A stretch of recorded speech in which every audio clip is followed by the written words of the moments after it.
живу, учуся я. Наступает уж рассвет. Граната! Граната!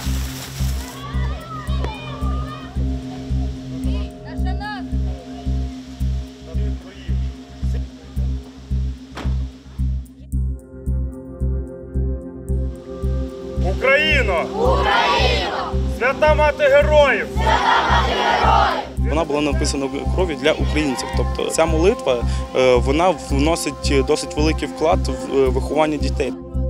Свята! Могутня! Соборна! Слава Україні! Героям слава! Контакт на 12! Контакт на 12! Зараз знаходиться в жовтій зоні, тобі що я вже не транспортую. Ай, як больно! Зараз потерпи, зараз все закінчиться. Зараз рятуємо тебе.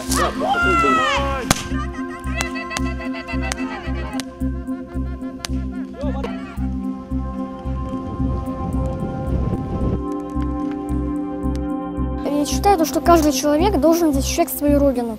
А чтобы достойно ее защитить, надо уже заранее делать подготовку к этому. Лап вперед!